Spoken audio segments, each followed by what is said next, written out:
Hello everybody, day 28 of Shelter. I'm going to dive straight into today's piece, and I'm sticking with navigating emotions because it's something that is such a powerful resource in your hand when you know how to work with it. And this afternoon we're specifically zoning in on two types of people or two places that we go when we are trying to navigate emotions in an unhealthy way. And the first one is a bottler. The second one is a brooder. And what I'd love you to determine this afternoon is which category do you fall in the most.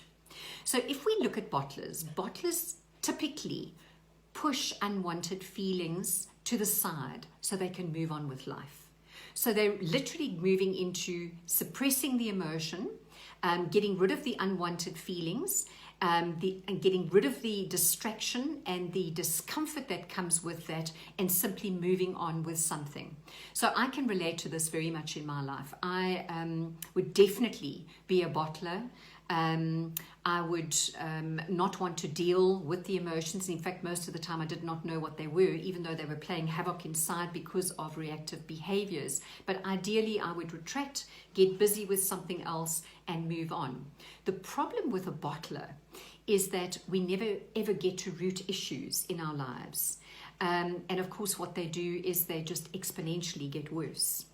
So why am I sharing this with you? Because if you are trying to navigate emotions and you're using the bottling system, it's going to create more havoc for you.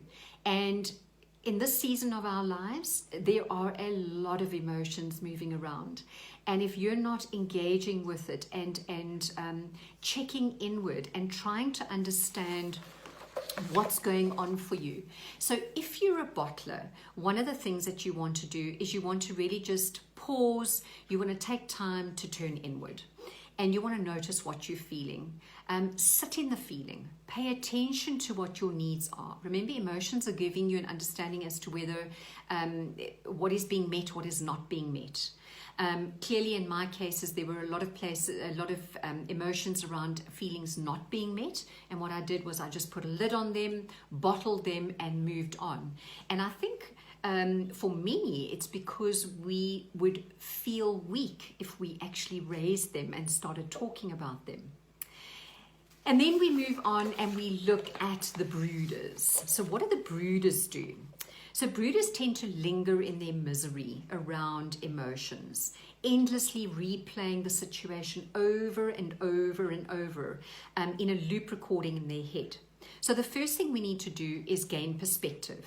We've got to try and understand, what's the story that we're telling ourselves? What's this rumination, this thing that's going over and over and over in our minds that we've believed to be the truth? So very, very often there's a lot of distortion here because there's a small thing that's happening, and our rumination and our distortion in our thinking patterns actually make it something really big in our lives. So it becomes almost like a pervasive entity in our worlds where it starts to take over everything, not just an aspect of our lives. So, it tends to gain a lot of strength. And where we often go with this is we move into blaming. So either blaming ourselves or blaming those around us. And of course, blaming has got an inverse relationship with accountability and responsibility. So, and it very much sort of teeters in that sort of victimhood where none of us want to be, because we know that it doesn't serve us. So remember, overthinking typically never gets us closer to resolving whatever it is that we're actually working with. It just normally exacerbates the pain. So if we look at emotional agility, and that's really what we're looking at here, it's not, emotional agility is the ability not to ignore our thoughts and emotions, but to recognize when they and the stories that come with them might not be serving us. Such a powerful statement. I'm going to read it again. Emotional agility is the ability not to ignore thoughts and emotions, but to recognize when they and the stories that come with them might not be serving us. So if you're a brooder, you also want to turn inward. You want to be able to pay attention to what's the loop recording that's going on and on. What's the story you keep telling yourself? Push the pause button on the loop, turn inward, Engage with the feeling, understand what has been triggering you, what is taking you into that loop that keeps playing over and over and over again. And remember, there will be needs there that will be met, needs that are not being met. In this case, obviously not being met. And for you to be able to work with what's going on there, and also to consider your thoughts and feelings and what new insights might you gain when you go inward and you try and work through with what's really going on in terms of a reality check. What's the truth about the situation? So you want to test what's going on in your headspace, not just believe the story you've told yourself. Because remember, whatever's happening in your headspace becomes your reality. So if you've told yourself a lie, your lie is going to play itself out. So just remember that correlation, and neither of these are obviously serving you.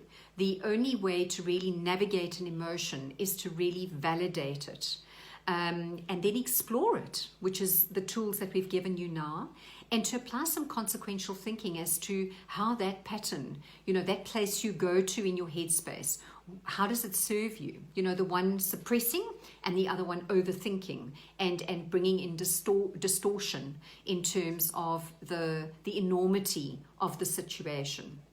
And then, of course, the last one is to be able to transform it, because emotions are our responsibility to transform. So it doesn't matter what you're feeling or who might be creating it. It is always your responsibility to transform that.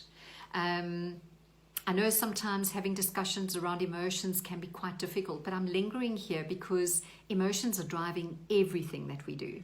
So if you can really get these tools and these aspects and the importance of emotions, you will definitely be able to move through them a lot more swiftly and more masterful. Enjoy the rest of your day. See.